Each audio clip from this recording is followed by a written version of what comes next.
He heard something heavy approaching through the church, near the altar, and he was halfway there. Whatever it was, it seemed to have come out of the sacristy, from the locked sacristy. He was certain he was alone, that no one else had entered. He started whistling nervously, like in a cartoon, pretending nothing was happening and focusing on the piece of ceiling he was repairing. Whatever was crawling, it was getting closer.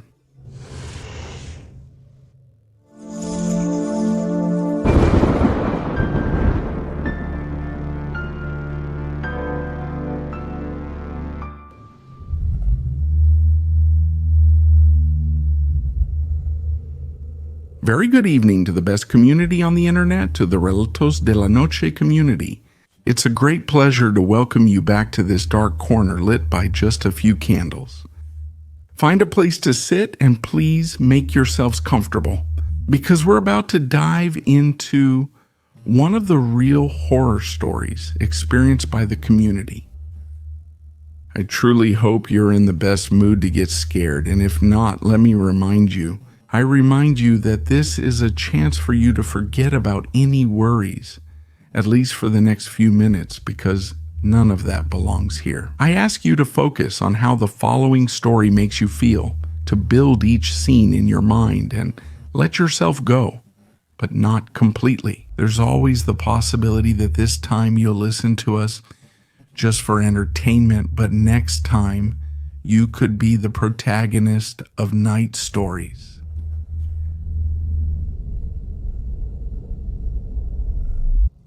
Today, community, I finally get to share my story. I think it's common in the community to have a story we want to share, but it's hard to write it down, to remember, to relive every detail, especially when these are stories that left a mark on us, when they represent the most terrifying moments of our lives, when we came face to face with the supernatural world. My story begins in the small town where I was born. Some people, those who are from outside, still call it a village, but it's already a city, even though it still has the charm of a small place. That strong sense of community, of all of us being part of something. I've lived there on and off my entire life, since I was old enough to travel and work across the country. I was far away when I received terrible news. My sister-in-law and my niece had died in a tragic accident. My poor brother was left alone with his youngest son, just a baby. When the neighbors told me, I got ready and went home. I returned because I knew it was time, at least for a while. And it's a good thing I did, because poor Jorge, my poor brother, was falling apart, with good reason. His wife's only family was her grandmother, who tried to help him care for the baby. She watched over Jorgito for a while he worked every day. But she couldn't stay with him all day. She was already old and tired, and my brother couldn't run his small repair business without his wife, who handled all the finances and all the administrative work. He asked me for help. He asked me to stay with him for a while to help him with the work. For a few months, for a year or two. If I was interested, he invited me to be his partner. I finally accepted. And it's just that my brother looked so fragile, so vulnerable. And every time I hugged him, I swear, I felt like the poor guy was going to fall apart into 1,000 pieces. I hid all the sadness seeing him like that caused me. But above all, I had to hide the sadness of never seeing my sister-in-law again, of not having really gotten to know my niece. Jorge survived by seeking refuge in God. We were raised Catholic, but I drifted away from religion in my teenage years. I just stopped believing. He remained Catholic, but only attended important masses or stopped by on Ash Wednesday, nothing more. However, when he lost his family, God, religion, and the community that embraced him at that moment and didn't let him fall were his salvation. I don't want to leave this as a lesson. I want to make it clear. I don't want it to seem like I'm telling you to take refuge there in your hardest moment when you think there's no other way out.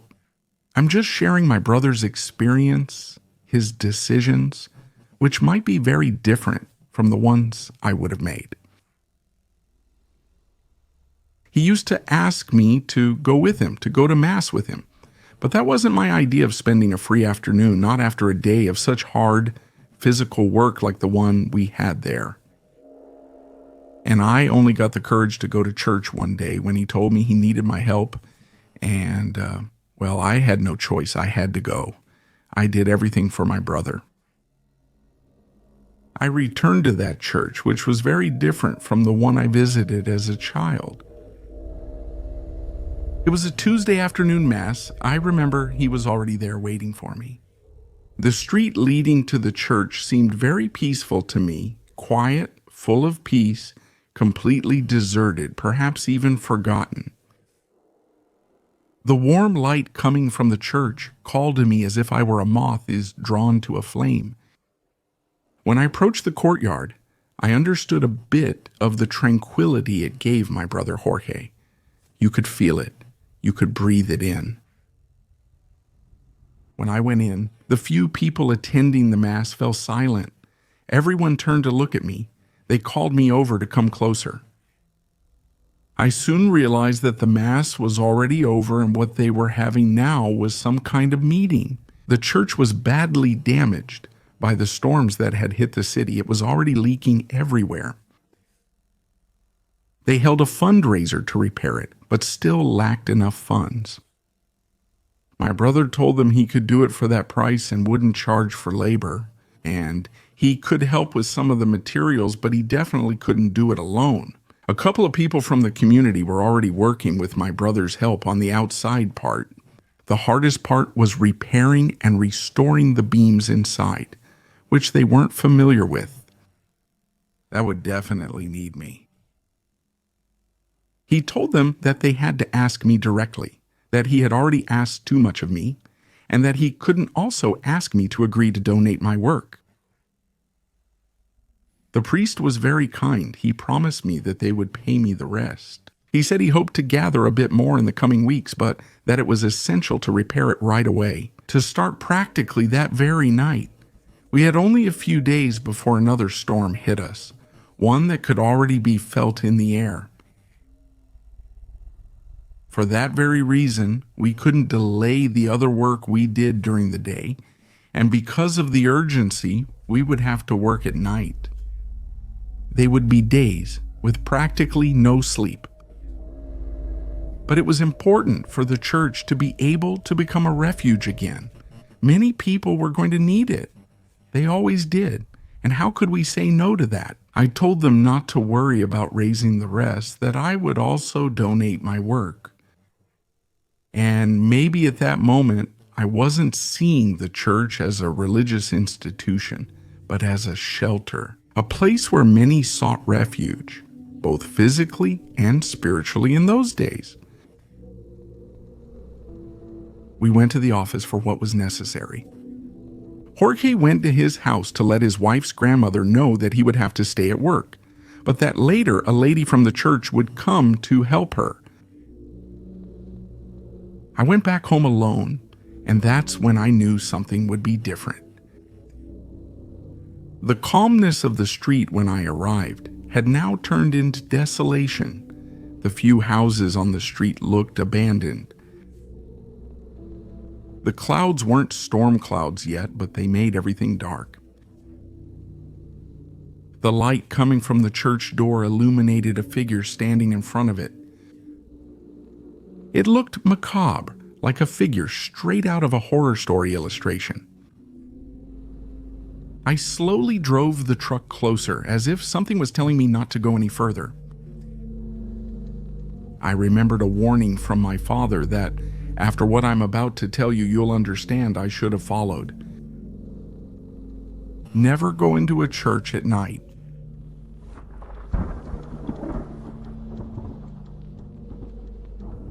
I recognized the figure upon arrival. It was the priest in civilian clothes.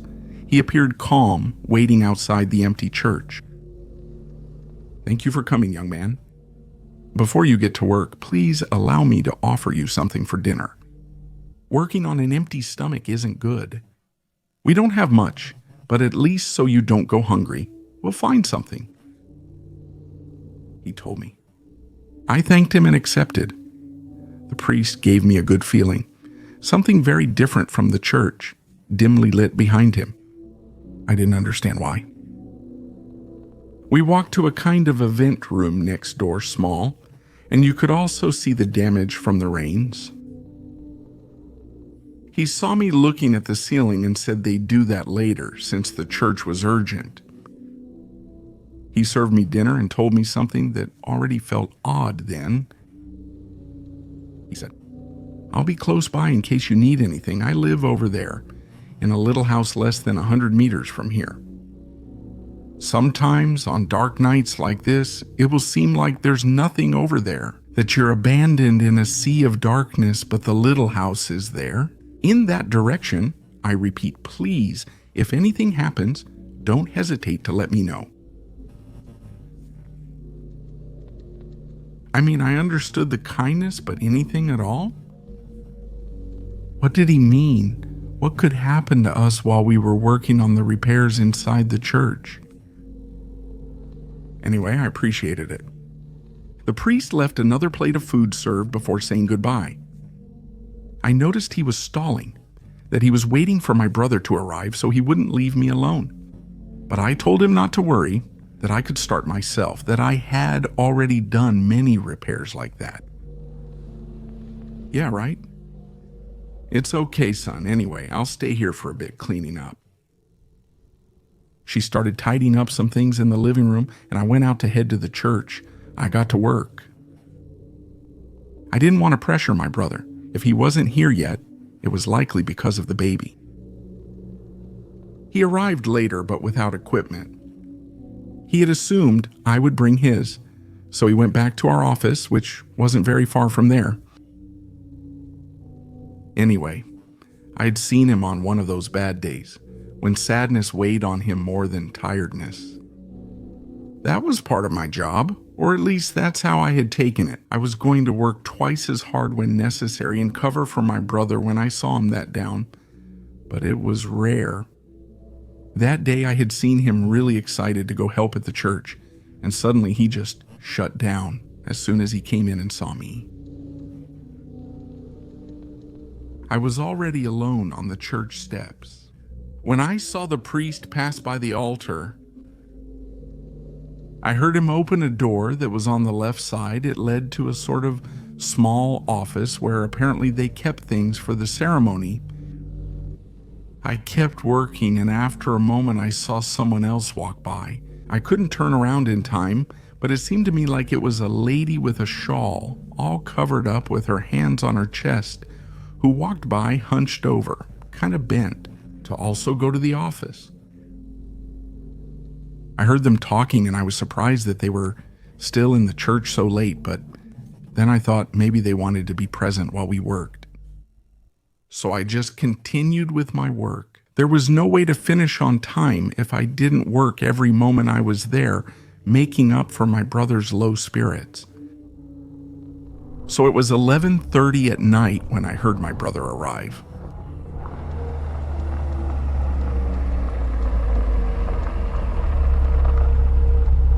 I quickly came down the ladder to help him, but first I decided to go talk to Father, to let him know my brother had arrived so he could go rest.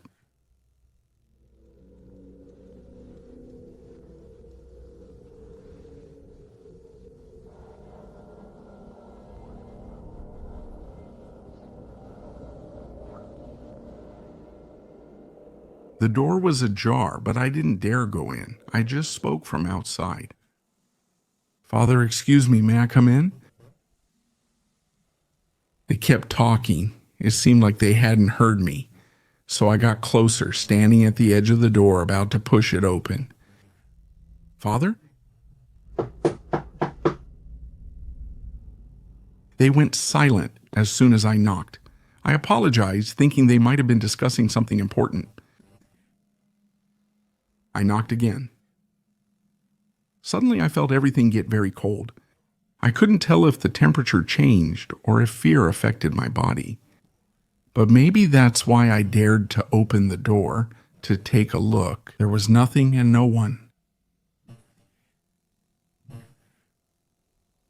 The office was very small, about 3 by 2, and of course, there was nowhere they could have left through. It didn't even have windows. There was a small closet, but for some reason, I had the feeling that they had gone in there, that someone was hiding inside, but this didn't make any sense. You could see it was no more than 15 centimeters deep, but something made me want to open it. Something was telling me to open it. I went out, walked quickly across the church to the door. At that moment, I felt it more strongly. I don't know if I can put it that way, but I felt everything more intensely. With every step, I felt it travel from my feet up my legs to my head. I felt the cold on my back, as if something was watching me from the altar. I could smell the dampness and old flowers that I had noticed since I arrived, but now it was piercing my nose. I left the church, and in the distance, I saw my brother's truck coming down that dark street. My father was right. The street was getting too sinister, way too much. I don't know how my brother saw me, but he asked if I had fallen, if I was okay. I just asked him if he hadn't already arrived. I told him I was sure I had heard him arrive 5 minutes ago. I knew perfectly well how the truck sounds, how the engine vibrates, how loud the muffler is. I could even see the headlights shining under the church door. He said no, it was likely just my imagination, and I was getting nervous. I didn't know why, but before entering the church, he stopped, made the sign of the cross, turned around, and gestured to me like chills. As if he was afraid to enter that, his church, the only place that had given him peace in the last few months.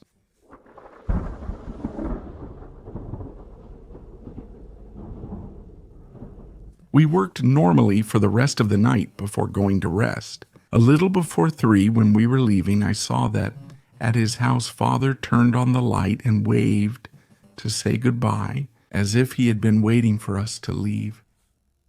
Almost as if he was suspicious.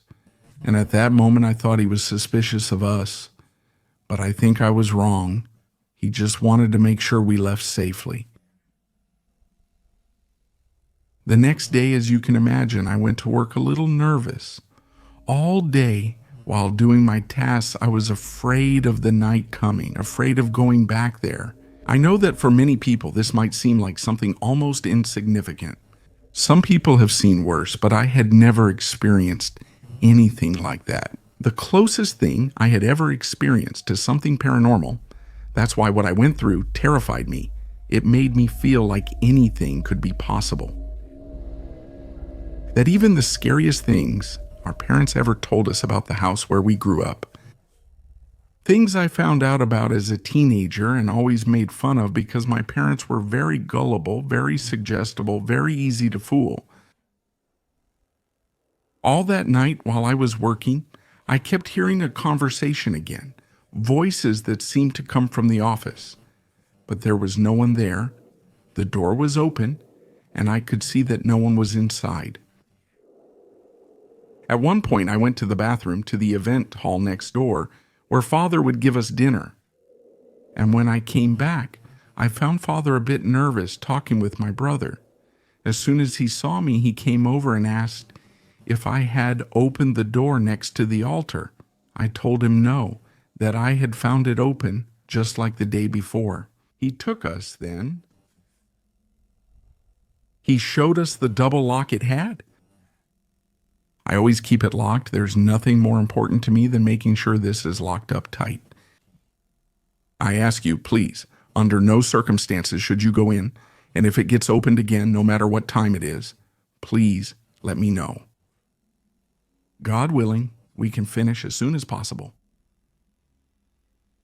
That night I was feeling very uncomfortable.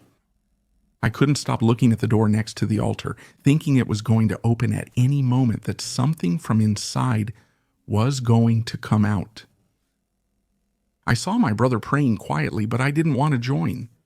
It felt hypocritical to claim I believed in nothing, but then, out of fear, start praying. It's very hard for me to put into words what I felt when I looked at the figures on the sides of the church, when I looked at Christ on the cross.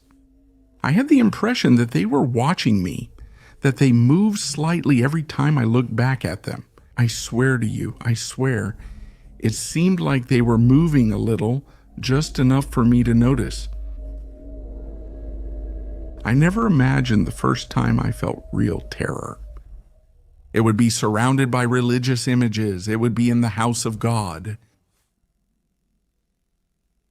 Recently, while listening to Relatos de la Noche, I can't recall whether Uriel or the story's sender said it, but they were talking about how all good things, all positive energy, faith in God, filled the church during the day, and they wondered if, on the other hand, at night, it could then be flooded with exactly the opposite. When I heard it, I finally finished this story. That night I couldn't concentrate. I felt dizzy. I was about to fall. You can imagine that in this business you can't be afraid of heights or have vertigo. But at that moment, I looked down and almost felt like something was pulling me. I felt the ladder vibrating as if someone was slightly moving it from below. I felt really dizzy. I told my brother I wouldn't take long, that I needed to get some air. He looked at me scared. With his eyes, he told me not to leave him alone. But honestly, if I stayed there any longer, I was about to have an accident. My brother was left alone for a moment. I went out, and not even 5 minutes had passed when the church door opened. I was sitting in my truck smoking, but I got out right away to see what was going on. My brother was completely pale like a sheet of paper, his eyes wide open, full of terror. The kind of terror I've only seen at crime scenes. When pigs realize they're about to die, I had never seen that kind of fear in a person's eyes. We got into the truck. After catching his breath, he told me. He said he was on the ladder working on the roof after I left.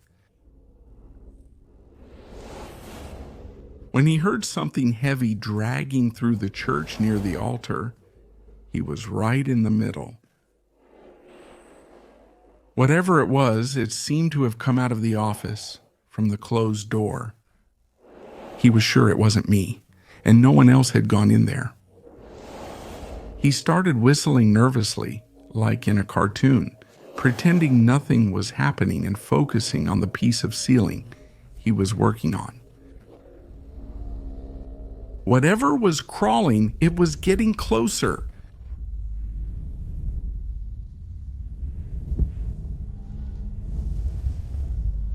He, without turning to look, but moving his head just a few degrees toward the altar, he tried to see out of the corner of his eye, with the very edge of his field of vision, what was getting closer.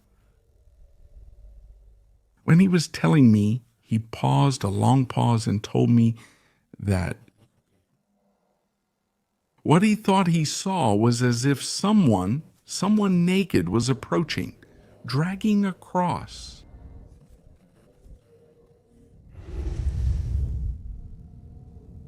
He told me he could swear it to me. I know he was going to say he could swear it on them, but I interrupted him. I told him not to bring them into it, to keep them far away from there. From that moment, do you remember that uncontrollable urge I had to check to open the closet that first time? Well, I felt it again. I wanted to go back to the church, open the door. I wanted to make sure that Christ was still on the cross, there on the altar. Or else, once and for all, find out that he wasn't, and that something horrible was happening there, something demonic, that was playing with the most valuable thing we had, with my brother's faith with his very life. We went to the priest, told him that we had felt afraid without explaining anything else, and he understood. He went with us to the church to get our things and said that we had worked enough for that night. We took what we could. The next day there wouldn't be any masses, so we could leave everything as it was. When we got into the truck, the priest came over to tell us one last thing. Look, to finish, tomorrow I'll find a way, one way or another, to get someone to come help you. He seemed to say it sincerely, but not because he wanted to make our work easier. I knew he was afraid of us being alone there, of what we might see, of how it was affecting us.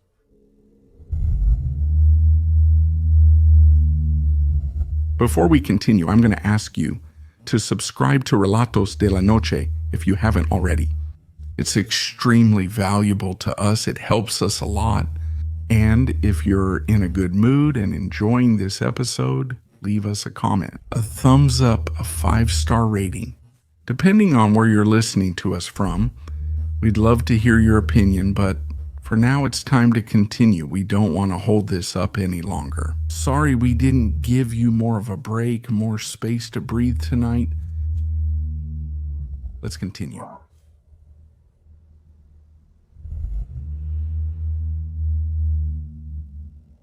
The next night, we had help from Don Epicmenio and his grandson, Rodrigo. Don Epicmenio wasn't an atheist, but he was married to one of those very Catholic ladies. Rodrigo was a teenager but a hard worker, and he understood so quickly and worked so efficiently that, as a joke, my brother said we needed to convince him to join us for the talacha. We worked, in my opinion, in a calmer way, very scared but calm, without experiencing anything as terrible as the previous nights. Or so I thought. Again, that place never stopped surprising me. We reached the end of the project, right on the stormy night that had arrived a whole day early. It seemed like a coincidence.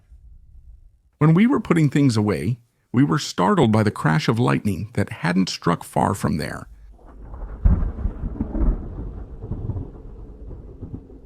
We were very happy we had done it.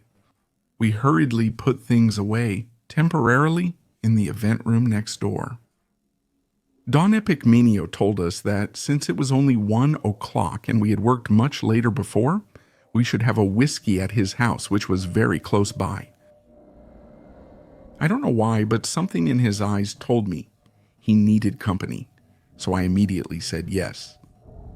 My brother agreed so I wouldn't be alone. We were surprised by how big the house was when we arrived. Don Epicmenio appeared humble, and the way he worked suggested he had labored all his life. But his house had a huge yard with a beautiful wooden porch, where we settled into some little armchairs while his grandson went inside to get the whiskey he had been asked for. I'm going to tell you something, son of a gun. I don't even know where to start. But since I never went to church, nothing could make me return, he told us. My brother and I got closer, imagining what kind of experience he was going to tell us about. Yesterday I got there just before you. The church was empty. The priest was in the living room preparing dinner or something, but I entered the church quietly, saying nothing. I was passing the altar when, I swear to you, I saw a lady all covered up like with tightly wrapped bandages with her little hands on her chest. She ran across and entered the confessional. And I shouted to her that the priest wasn't in there, but I just saw how the door closed. I got closer, concerned, because she seemed off and was walking strangely. I wasn't sure if she was hurt, but it was odd.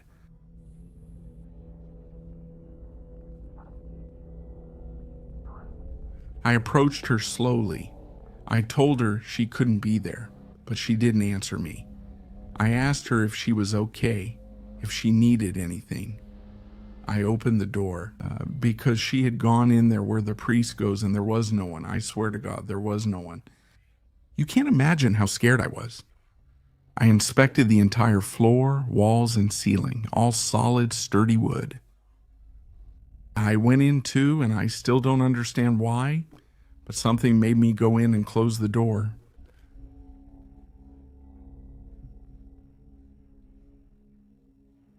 I heard as if someone was praying on the other side of the wall, where people go to confess.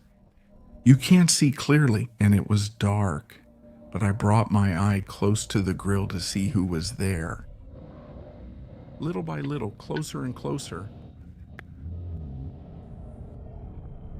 Our Father, who art in heaven, hallowed be thy. We're watching you! A terrifying voice spoke in my ear, right behind me. It asked me, "What are we watching?" You've seen this space. There's no room for anyone else. I ran as fast as I could. At the entrance, my boy helped me catch my breath. I swear I'm not going back. I've done my part and kept my promise. Her grandson, Rodrigo, arrived to hear the end of the story. That's when I found out that he had been an altar boy, that for a long time he had planned to become a priest until the previous year. And he, that young boy, almost a child, was the one who gave us the only thing we can consider an explanation for what we experienced. It's due to all the Father brings. Maybe you don't know this, but he does a lot of exorcisms. He helps people get rid of bad things that stick to them or get into their houses. People travel from afar to find him because he seems to have that gift. I went with him twice and couldn't handle it. Even then, I always waited outside and never took the risk. He never let me in at all. But according to what one of the ladies who always goes with him told me, one who prays really loudly when he takes things out, they have to go to the side. They have to stick to someone. She says that Father brings them with him and locks them all up in the church, so they don't hurt anyone anymore, that they can't get out of there anymore. That's why maybe there in the sacristy, by the door, next to the altar in the back, he has a cabinet with a double lock, one that never opens, that not even we who help him can open. Who knows what it is, but I feel like it has something to do with all of this.